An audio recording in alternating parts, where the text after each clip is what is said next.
का अनेक चुका आहेत, अनेक अपात्र महिलांना लाडकी बहिणीचा लाभ दिला असं उपमुख्यमंत्री अजित पवार आता म्हणतात. हो, मग त्याबद्दल तुम्ही प्रायश्चित घ्या. काय प्रायश्चित राजीनामा द्या. अर्थ खात्यातून हा घोटाळा झालेला आहे. पैसे कोणी दिले? या राज्याचे पैसे लुटले कोणी? या राज्याचे पैसे तुम्ही लुटू दिलेत. लाडक्या बहिणींनी नाही तर लाडक्या भावांनी नावं बदलून महिलांची आपली स्वतःची नावं बदलून हा लाभ घेतलेला आहे. हजारो कोटी रुपयांचा, शेकडो कोटी रुपयांचा सरकारी कर्मचाऱ्यांनी हा लाभ घेतला आणि तुम्ही तो घेऊ दिला. तुम्ही छाननी केली नाही. तुम्हाला माहिती आहे, पण तुम्हाला मतं पाहिजे होती आणि अर्थ खात्याच्या माध्यमातून ही लूट झाली संपूर्ण. याचं प्रायश्चित कोणी घेतला पाहिजे? हे काय सांगतायत? साहेब, रायगडचा मुद्दा आहे. त्या ठिकाणी सुनील तटकरे, महेंद्र थोरवे यांच्यामध्ये वाद रंगलेला आहे.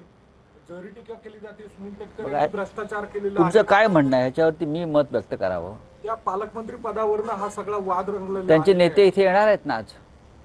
नेत्यांना विचारा प्रश्न हा. आम्ही कशा करता बोलायचं? साहेब, राज्यमंत्र्यांना अजूनही त्यांच्या अधिकाराचं वाटप करण्यात आले आहे. जवळपास 4-5 मग तुम्हाला काय वाटतं, कॅबिनेट मंत्र्यांना अधिकार आहेत का? विचारा. राज्यमंत्र्यांना नाही म्हणून तुम्ही प्रश्न विचारताय.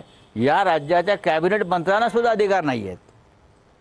म्हणजे तिकडे केंद्रात सुद्धा नाही आहेत आणि राज्यात सुद्धा नाही आहेत. चला, धन्यवाद. मुख्यमंत्री रोजगार निर्मिती योजनेअंतर्गत 5,500 कोटींचा घोटाळा झाला. 5,500 त्याच्यामध्ये शिंदे गटाचे राजेंद्र सोनवणे यांच्या तर गुन्हा दाखल होऊ नये म्हणून शिंदे गटाकडून पोलिसांवर दबाव आणला. यात नवीन काय आहे? यात नवीन असं काहीच नाही आहे. यांच्या लोकांनी भ्रष्टाचार करायचा, घोटाळे करायचे. आणि खरं म्हणजे अंदाज समितीचे अध्यक्ष